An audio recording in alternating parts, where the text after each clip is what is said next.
हरि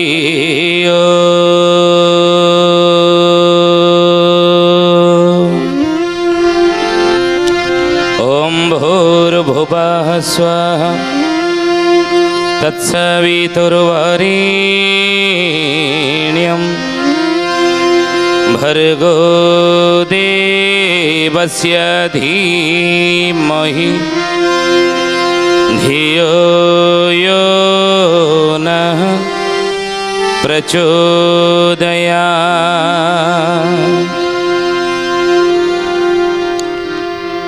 नमस्ते अच्युतानन्दं नमस्ते जगन्नाथाय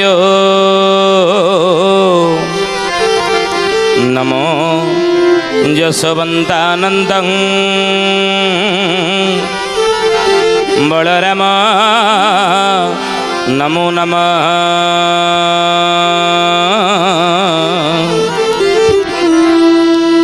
बलराम नमो नमः। बोलिए महापुरुष अच्युतानंद जी की जय। शुद्धि जानी ज्ञानी गुणी मंडली आज अध्याय आलोचना को आपण मानक स्वागत जनाऊँ। आज मालिका वचन आलोचन आम आलोचना करने को जाऊँ जे ई समय 2024 मसीहा ठारू 2028 मसीहा पर्यंत कौन कौन विपत्ति पड़ो। ई विपत्ति समय रे क्यों क्यों माने ये विपद रे पड़े आगे किए पड़े तेणु विपद कहा कहा उपरे पड़ो क्यों मानकर विपद रे क्षति हेब ई विषय आज मालिका वचन में आलोचना करने को जाऊँ।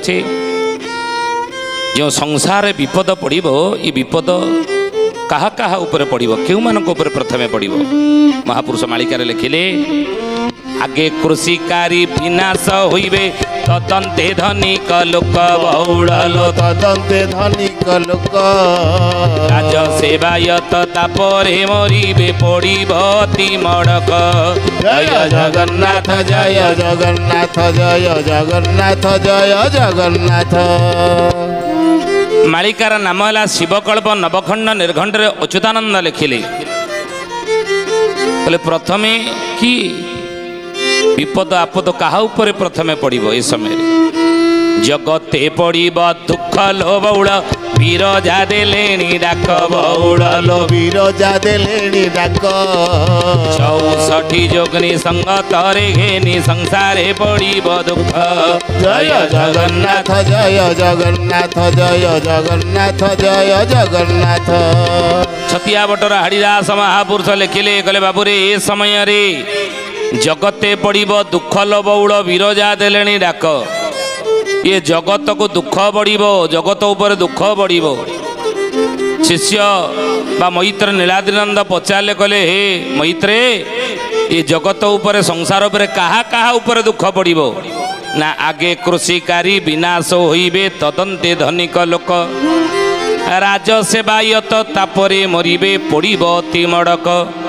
बोले बाबूरे प्रथमे कृषिकारी उपरे दुख पड़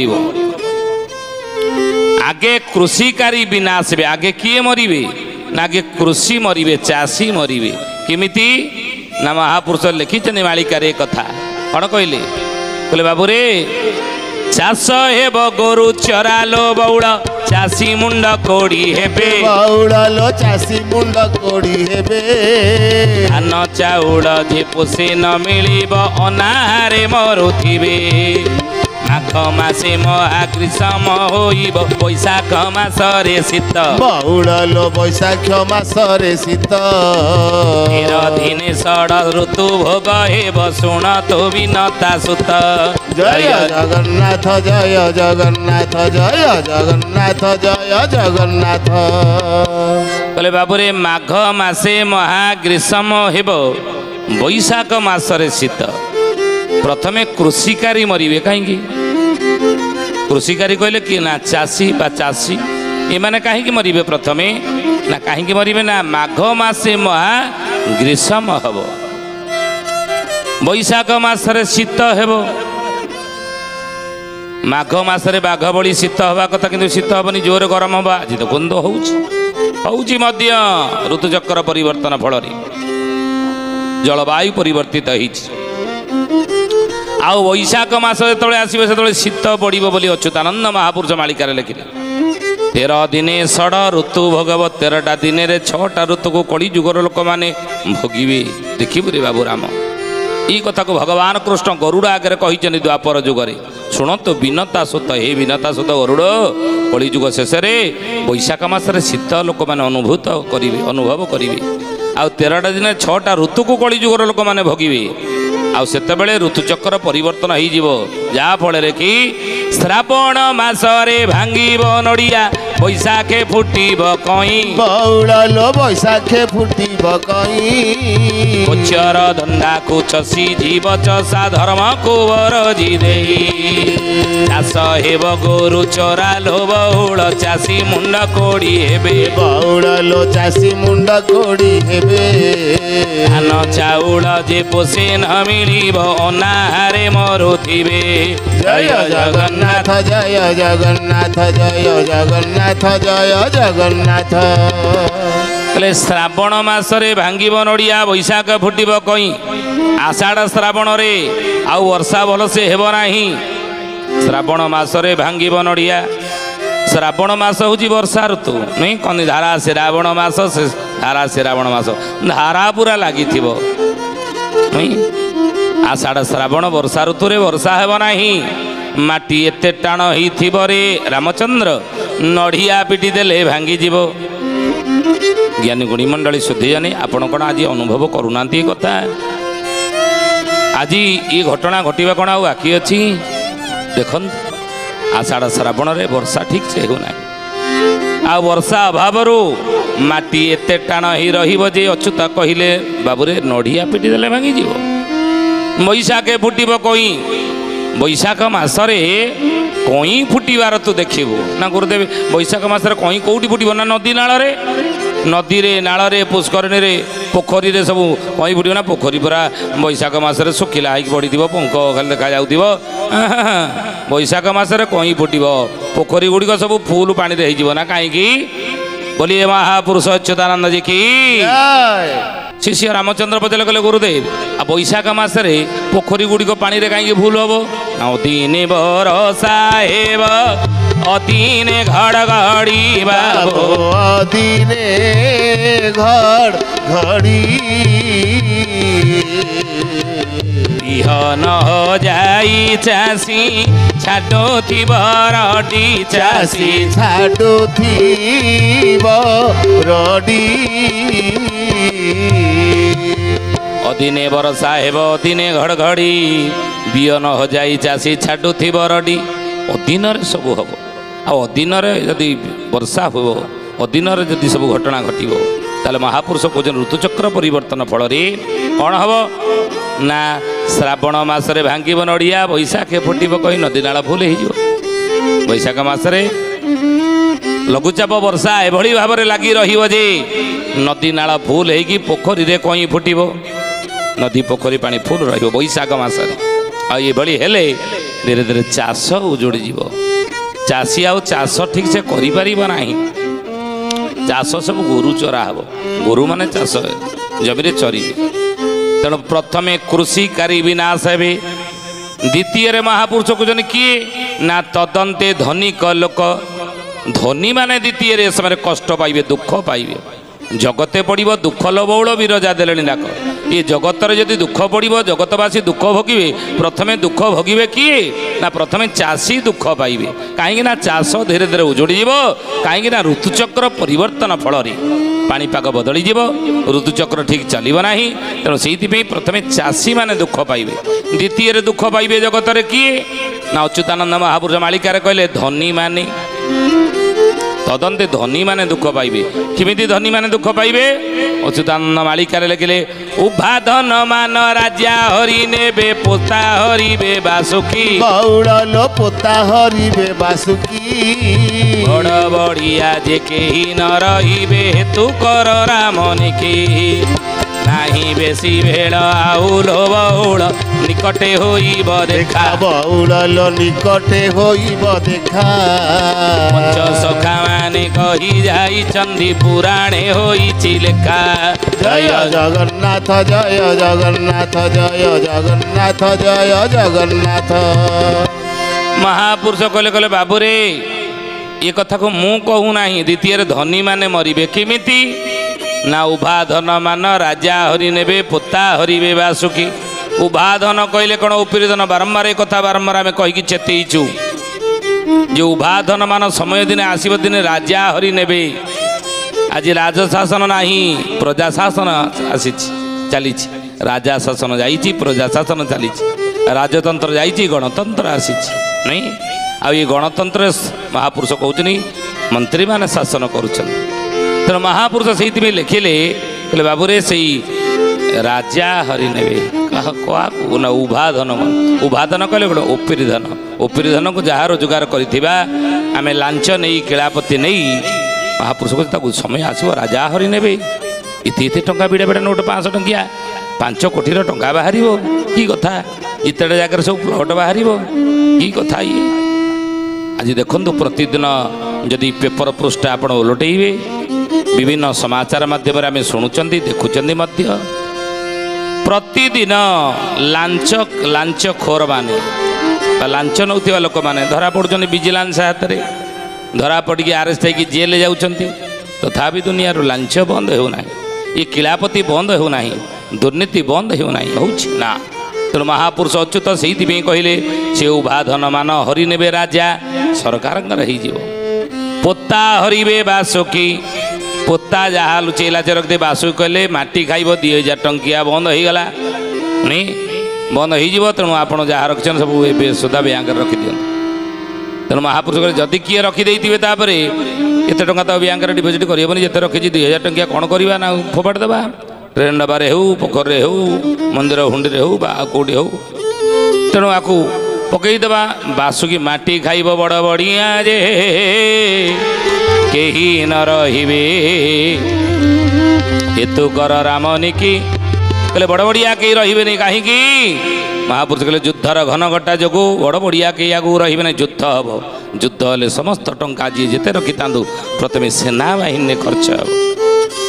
ସେତେବେଳେ ଗୋଟେ ସମାଜରେ ଆସିବ ପରିବର୍ତ୍ତନ। ଯେଉଁ ଧନୀ ଗରିବର ଯେଉଁ ଉଚ୍ଚ ନିଚର ଭେଦଭାବ ରହିଛି ବଡ଼ ସାନର ଯେଉଁ ଭେଦଭାବ ରହିଛି। ମୋର ଗୁରୁଦେବ ବେଦମୂର୍ତ୍ତି ତପନିଷ୍ଠ ପଣ୍ଡିତ ଶ୍ରୀରାମ ଶର୍ମା ଆଚାର୍ଯ୍ୟ ଅଖିଳ ବିଶ୍ୱ ଗାୟତ୍ରୀ ପରିବାର ଗୁରୁ ତାଙ୍କ ନୀତିବାଣୀରେ କହିଛନ୍ତି ଯୁଗ ପରିବର୍ତ୍ତନ କବରେ କେସେ ଏ ପୁସ୍ତକରେ ଲେଖିଛନ୍ତି ଏବଂ ମହାକାଳଙ୍କ ଯୁଗ ପ୍ରତ୍ୟାବର୍ତ୍ତନ ପ୍ରକ୍ରିୟାରେ ଲେଖିଛନ୍ତି ଯେ ଆଗାମୀ ସମୟରେ ଗୋଟିଏ ସମାନତା ସମାଜରେ ଆସିବ। ଯେଉଁ ଆଜି ଫରକ ରହିଛି ଯେଉଁ ପାର୍ଥକ୍ୟ ରହିଛି ମତଭେଦ ରହିଛି ବାଛ ବିଚାର ରହିଛି ମୁଁ ବଡ଼ ସିଏ ସାନ ମୁଁ ବଡ଼ ଲୋକ ମୋ ପାଖରେ ବହୁତ ପଇସା ଅଛି ସିଏ ଛୋଟ ଲୋକ ସେ ଗରିବ। ଏଇ ଯେଉଁ ଧନୀ ଗରିବର ଯେଉଁ ମତଭେଦ ରହିଛି ଯେଉଁ ପାର୍ଥକ୍ୟ ରହିଛି ସେଇଟା ଧୀରେ ଧୀରେ ଯେଉଁ ବାଛ ବିଚାର ରହିଛି ଯେଉଁ ବାଛ ବିଚାର ରହିଛି ତାହା ଧୀରେ ଧୀରେ ସମାଜରୁ ଅପସରିଯିବ। ଧନ ଉପରେ ଅର୍ଥ ଉପରେ ଟଙ୍କା ଉପରେ ସମାଜର ବା ସରକାରଙ୍କର ତାପରେ ଅଧିକାର ରହିବ। କେହି ମନ ଇଚ୍ଛାରେ ନିଜ ଆୟ ଖର୍ଚ୍ଚ କରିପାରିବେ ନାହିଁ।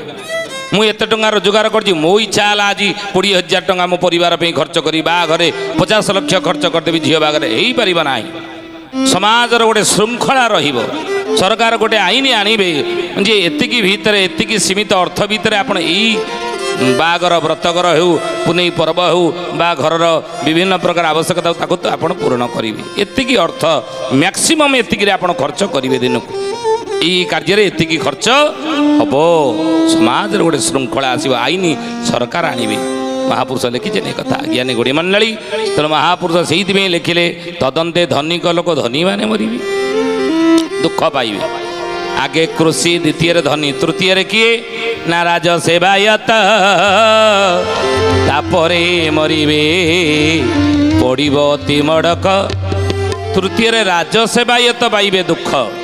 ପ୍ରଥମେ ଚାଷୀ ଦ୍ୱିତୀୟରେ ହେଉଛି ଧନୀ। ଆଲୋଚନା କରୁଥିଲେ କେମିତି ନା ଚାରି ଦିଗରେ ଚହଳ ପଡ଼ିବ ଚାରି ଦିଗରେ ଚହଳ ପଡ଼ିବ ଚିହ୍ନା ସଙ୍ଗେ ଆଦ୍ୟ ସମର ହେବ ଚିହ୍ନା ସଙ୍ଗେ ଆଦ୍ୟ ସମର ହେବ। ତେଣୁ ହେ ଜ୍ଞାନୀ ଗୁଣୀ ମଣ୍ଡଳୀ ଯୁଦ୍ଧର ଘନଘଟା ଲାଗି ରହିବ। ଏହି ସମୟରେ ଆପଣମାନେ ଦେଖନ୍ତୁ ଇଏ 24 ଠାରୁ 27 ଭିତରେ ଯୁଦ୍ଧର ଘନଘଟା ଲାଗି ରହିବ ବୋଲି ମହାପୁରୁଷ ଅଚ୍ୟୁତାନନ୍ଦ ଜୀ କି ଜୟ। କାହିଁକି ନା ଆପଣ ପଞ୍ଚଗ୍ରହ କୂଟ ପଡ଼ିବ 2024 ମସିହାରେ। 5ଟା ଗ୍ରହ ଗୋଟିଏ ରାଶିରେ ରହିବେ। ଆଉ ଯେତେବେଳେ କି ମୀନ ରାଶିରେ ଶନି ରହିଥିବେ 24ରୁ 27 ମସିହା ଭିତରେ 13 ଦିନିଆ ପକ୍ଷ ଭୋଗ ହେଉଥିବ। ବାରମ୍ବାର ଏ କଥା ଆମେ କହୁଛେ। ଆଉ ସେ ସମୟରେ ମହାପୁରୁଷ କହୁଛନ୍ତି 13ଟା ମୁସଲମାନ କଣ୍ଟ୍ରି ସେତେବେଳେ ମିଶିଯିବେ। ବର୍ତ୍ତମାନ ଯେଉଁ ମିଶି ନାହାନ୍ତି ଏକମତ ହେଇନାହାନ୍ତି ସେହି ସମୟରେ 13ଟା ମୁସଲମାନ କଣ୍ଟ୍ରି ଏକ ହେବେ, ଏକତ୍ରିତ ହେଇଯିବେ। ତାଙ୍କ ଭିତରେ ଏ ଜ୍ଞାନୀ ଗୁଣୀ ମଣ୍ଡଳୀ ଶୋଧିଯାନି ସେତେବେଳେ କି ମହାପୁରୁଷ ଲେଖିଛନ୍ତି ଯେତେବେଳେ ପଞ୍ଚଗ୍ରହ କୂଟ ପଡ଼ିବ ମୁସଲମାନ ମାନଙ୍କର ଲେଖାଯାଇଛି କୋରାନରେ ଯେ ସେତେବେଳେ ମୁସଲମାନ ମାନଙ୍କ ପାଇଁ ଗୋଟେ ଭଲ ସମୟ ସେତେବେଳେ ଆସିବ। କ'ଣ ସମୟ ନା ସେତେବେଳେ ସେମାନେ ମିଶିବେ, ସବୁ ଦେଶମାନେ ସେତେବେଳେ ମିଶିଯିବେ। ତାଙ୍କର 13ଟା ମୁସଲମାନ କଣ୍ଟ୍ରି ଏକତ୍ରିତ ହେବେ, ମିଶିବେ ଆଉ ଆକ୍ରମଣ କରିବେ। ଯୁଦ୍ଧର ପରିସ୍ଥିତି ସୃଷ୍ଟି କରିବେ, ଭାରତ ଉପରେ ଆକ୍ରମଣ କରିବେ। ଆଉ ଯୁଦ୍ଧ ହେଲେ ସେତେବେଳେ ସମସ୍ତ ଟଙ୍କା ଯାହା ରଖିଛି ସବୁ ସେନାବାହିନୀରେ ଖର୍ଚ୍ଚ ହେବ। ହୋଇବ ମହାସମର ଦେଶ ଦେଶ ମଧ୍ୟରେ ଅତି ପ୍ରବଳ ଯେ ପୃଥ୍ୱୀ ହୋଇ ଜୀବନାର ଖାର ସୁଜନେ ଯେ ପୃଥ୍ୱୀ ହୋଇ ଜୀବନାର ଖାର ସୁଜନେ ଯେ ପୃଥ୍ୱୀ ହୋଇ ଜୀବନାର ଖାର ସୁଜନେ ଯେ। ଦେଶ ଦେଶ ମଧ୍ୟରେ ଯୁଦ୍ଧ ସୀମା ବିବାଦକୁ ଲାଗିକି ହେବ। ସୀମା ବିବାଦ ପାଇଁ ହେବ। ଯେଉଁ ଦେଶ ସହିତ ଏହି ଜ୍ଞାନୀ ଗୁଣୀ ମଣ୍ଡଳୀ ଲେଖିକି ରଖନ୍ତୁ ଏ କଥା। ସୀମା ବିବାଦ ରହିଥିବ ଯେଉଁ ଦେଶ ସହିତ ଯେଉଁ ଦେଶର ସେ ଦେଶ ଭିତରେ ଯୁଦ୍ଧ ହେବ। ବର୍ତ୍ତମାନ ଯୁଦ୍ଧର ଘନଘଟା ଦେଖନ୍ତୁ ଚାଲିଛି କିଭଳି ଭାବରେ। ସେହି ସମୟରେ ମହାପୁରୁଷ ଲେଖିଛନ୍ତି ମାଳିକାରେ ଏ କଥା। ଏ ଜ୍ଞାନୀ ଗୁଣୀ ମଣ୍ଡଳୀ ଭାରତ ଉପରେ ଚୀନ ଆକ୍ରମଣ କରିବ। ଆଉ ସେତେବେଳେ ମହାପୁରୁଷ କହୁଛନ୍ତି ଧନ ବଡ଼ ବଢ଼ିଆ ଯେ କେହି ରହିବେ ନାହିଁ। ତେଣୁ ଆଗେ ଚାଷୀ, ଦ୍ୱିତୀୟରେ ଧନୀ ମାନେ ଦୁଃଖ ପାଇବେ, ତୃତୀୟରେ କିଏ ରାଜ ସେବାୟତ। ରାଜ ସେବାୟତ କହିଲେ କ'ଣ? ରାଜାଙ୍କର ଯିଏ ସେବା ପ୍ରଦାନକାରୀ, ରାଜାଙ୍କ ନିକଟରେ ଯିଏ ରହିକି ସେବା କରୁଛନ୍ତି। ରାଜା ଶାସନ ନାହିଁ, ସେବା କିଏ କରିବେ? ନା ମନ୍ତ୍ରୀ ଶାସନ, ସରକାର। ତେଣୁ ସରକାରଙ୍କର ଯିଏ ସେବାୟତ, ସରକାରୀ ଚାକିରିଆ, ସେଇମାନଙ୍କ ଉପରେ ଦୁଃଖ ପଡ଼ିବ। ମହାପୁରୁଷ ଲେଖିଲେ କେମିତି ଦୁଃଖ ପଡ଼ିବ ନା ହୁକୁମ ଜାହିର ଦିନୁ ଦିନ ହେବ ପ୍ରଜା ହେବେ ଛଟପଟ ବଉଡ଼ଲ ପ୍ରଜା ହେବେ ଛଟପଟ ଘରେ ଘରେ ହାଣ ଗୋଡ଼ ଲାଗିଥିବ ଚାକିରିଆ ହେବେ ନଷ୍ଟ ନାହିଁ ବେଶୀ ଭେଳ ଆଉ ଲୋବଉଳ ନିକଟେ ହୋଇବ ଦେଖା ବଉଡ଼ଲ ନିକଟେ ହୋଇବ ଦେଖା ସଖା ମାନେ କହି ଯାଇଛନ୍ତି ପୁରାଣେ ହୋଇଛି ଲେଖା ଜୟ ଜଗନ୍ନାଥ ଜୟ ଜଗନ୍ନାଥ ଜୟ ଜଗନ୍ନାଥ ଜୟ ଜଗନ୍ନାଥ। ତୃତୀୟରେ ଦୁଃଖୀ ହେବେ କିଏ? ଦୁଃଖ ପାଇବେ ତୃତୀୟ କିଏ? କେଉଁମାନେ? ତୃତୀୟରେ କେଉଁମାନେ ଦୁଃଖ ପାଇବେ ନା ଜଗତେ ପଡ଼ିବ ଦୁଃଖ ଲୋବଉଳ ବିରଜା ଦେଲେଣି ଡାକ। ଇଏ ଜଗତ ଉପରେ ଦୁଃଖ ପଡ଼ିବ। ଦୁଃଖ ପ୍ରଥମେ ଭୋଗିବେ କିଏ? ନା ପ୍ରଥମେ ଜଗତ ଉପରେ ଚାଷୀମାନେ ଦୁଃଖ ଭୋଗିବେ। ଦ୍ୱିତୀୟରେ ଦୁଃଖ ଭୋଗିବେ କିଏ? ନା ଧନୀମାନେ ଦୁଃଖ ଭୋଗିବେ।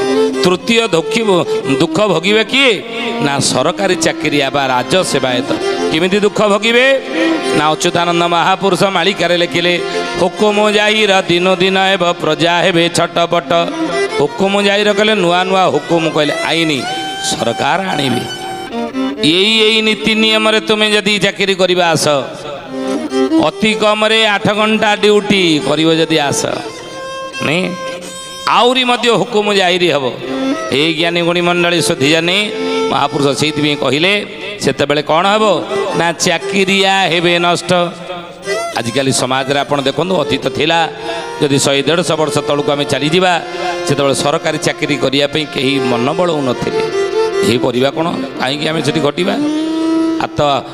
ଆମର ହାତ ଅଛି, ନିଜ ହାତ ତ ଜିନ୍ଦାବାଦ ନୁହେଁ। ଚାଷ କାମ ଯାହାର କେଡ଼େ ସୁଖ ତାହାର, କହନ୍ତିନି? ଚାଷ କାମ ଯାହାର କେଡ଼େ ସୁଖ ତାହାର। ତେଣୁ ଚାଷ କାମକୁ ସମସ୍ତେ ସୁଖ ବୋଲି ଭାବୁଥିଲେ। ଚାଷ ଯାହାର ଅଛି ଯାହାର ଜମିବାଡ଼ି ଅଛି ସେ ନିଜକୁ ସୁଖୀ ଭାବୁଥିଲେ, ନିଜକୁ ଧନୀ ଭାବୁଥିଲେ, ନିଜକୁ ସମ୍ମାନ ନିଜର ଅଛି ବୋଲି ଭାବୁଥିଲେ, ଉଚ୍ଚ ସମ୍ମାନ ସେମାନଙ୍କୁ ମିଳୁଥିଲା। ଆଜି ଆପଣ ଦେଖନ୍ତୁ ଯିଏ ଚାଷୀ ଚାଷ କରୁଛି ତାକୁ ସମ୍ମାନ ମିଳୁଛି ନା। ଅତୀତରେ ଥିଲା ଝିଅ ବାହାଘର କରିବା ପାଇଁ ଯେତେବେଳେ ଦେଉଥିଲେ, ଝିଅକୁ ଦେବା ପାଇଁ ଆମେ ଚାହୁଁଥିଲେ, ଝିଅର ବାପ ସେ ଦେଖୁଥିଲା ଏ ପୁଅ ବାହାଘର କେତେ ମାଣେ ଜମି ଅଛି, କେତେ ମାଣେ ଜମି ଅଛି ତାଙ୍କର, ନା ନା ନା ହଁ 8-10 ମାଣ, ହଁ ଏଇ ଜମିଦାରିଆ ଘର, ଚାଷୀବନ୍ଦୀ ଘର, ବଡ଼ ଚାଷବାସ ସବୁ ଅଛି, ଏଇ 8-10ଟା ବଳଦ ବନ୍ଧା ହେଇଛି।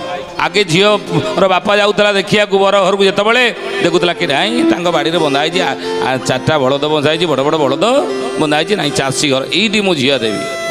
ବଡ଼ ଚାଷୀ ହେଇଥିବ, କେତେ ମାଣ ଚାଷ ଜମି ନା ଏତିକି ମାଣ, ଏତିକି ଏକର। ତେଣୁ ସେତେବେଳେ ସେ ରାଜି ହେଇଯାଉଥିଲା। ଆଜି ଦେଖନ୍ତୁ, ଆଜି ଯାହାର ଚାଷ ଜମି ବହୁତ ଅଛି, କି ବଳଦ ତ ଆଜି ନାହାନ୍ତି ଆଉ ଚାଷ କରିବାକୁ, ତେଣୁ ଝିଅବାଲା କ'ଣ ଦେଖିକି ତାକୁ ଝିଅ ଦେବାକୁ ରାଜି ହେଉଛି? ନା ନା ନାଇଁ, ଚାଷବାସ ଆଜିକାଲି ଆଉ କିଏ କରୁଛି, ଏଠି ଝିଅ ଦେବିନି। ଏ ଜ୍ଞାନୀ ଗୁଣୀ ମଣ୍ଡଳୀ, ଚାଳ ଘର ବରଂ ତାର ହେଇଥାଉ, ଚାଷୀଟିଏ ଯଦି ଦୋତାଲା ବିଲ୍ଡିଂ କରିଛି, ଚାଷ କାମ ସେ କରୁଛି, ସେ ପୁଅ ବାପା ସାଙ୍ଗରେ ମିଶିକିରି, ସେଠି କନ୍ୟାର ବାପା ତା ଝିଅକୁ ଦେବ ନାହିଁ, ବାହା ଦେବ ନାହିଁ। ଆଜିର ପରିସ୍ଥିତିରେ ଦେବ ନା, ଚାଷ ଉଜୁଡ଼ି ଗଲେ ଆଉ ଦେବା। କିନ୍ତୁ ଦେଖିବ ଚାଳ ଘର ବରଂ ହେଇଥାଉ, ପୁଅ ପିଅନ ଚାକିରି କରିଥାଉ ସ୍କୁଲରେ, କିନ୍ତୁ ଏଇଠି ମୁଁ ଝିଅ ଦେବି। ପିଅନ ଚାକିରି କରିଥାଉ, ମାସକୁ 20,000 ଟଙ୍କା ପାଉଛି, ତ 15,000 ପାଉଛି, ବଢ଼ିବନି, ବଢ଼ି ବଢ଼ି 70 ହେବନି। ତେଣୁ ସେଠିକି ମୁଁ ଝିଅ ଦେବି। ଆଗରୁ ଦେଉନଥିଲେ, କିନ୍ତୁ ଏଇ କିଣା ଦେବାକୁ ରାଜି ନାଇଁ। କିନ୍ତୁ ମହାପୁରୁଷ କହିଛନ୍ତି ବାବୁରେ ଆଗକୁ ସମୟ ଆସିବ, କେତେବେଳେ ନା ଯେତେବେଳେ ମହାପୁରୁଷ ରାଜ ସେବାୟତ ତାପରେ ମରିବେ, ପଡ଼ିବ ତିମଡ଼କ। କାହିଁକି? ଚାକିରିଆ ମାନେଙ୍କର ପାଳି ମରିବେ, ଦୁଃଖ ପଡ଼ିବ। କେମିତି ନା ହୁକୁମ ଯାଇରି ନୂଆ ନୂଆ ହୁକୁମ ସରକାର ଆଣିବେ, ଆଇନ ଆଣିବେ ତାଙ୍କ ପାଇଁ। ସେ ଆଇନରେ ମାନେ ଚଳିପାରିବେ ନାହିଁ। ନାହିଁ ଲୋ ବାପା, ଏତେ କଷ୍ଟ କରିକି କିଏ ଚାକିରି ବାକିରି କରିବ, ବେପାର ପଟା ବରଂ କରିକି ଚଳିବା ନାଇଁ। ଏଇଭଳି ଘଟଣା ଆଗକୁ ଘଟିବ। ତେଣୁ ଆଜିର ମାଳିକା ବଚନରେ ଏ ଜ୍ଞାନୀଗୁଣୀ ମଣ୍ଡଳୀ ଯେଉଁ ମହାପୁରୁଷ କହିଛନ୍ତି 24ରୁ 27 ମସିହା ଭିତରେ ଜଗତକୁ ଦୁଃଖ ପଡ଼ିବ। ତେଣୁ ଦୁଃଖ କାହା କାହା ଉପରେ ପଡ଼ିବ, ଆଉ ପ୍ରଥମେ କାହା ଉପରେ ଦୁଃଖ ପଡ଼ିବ, ଆଜିର ମାଳିକା ବଚନରେ এই ବିଷୟ ଆମେ ଆଲୋଚନା କଲି। ତ ଆଜି ତ ସମୟ ହେଇଛି, ତ ଆସନ୍ତୁ ବାଣୀକି ବିରାମ ଦେବା ଶ୍ରୀ ପ୍ରଭୁଙ୍କର ନାମ ନେଇ।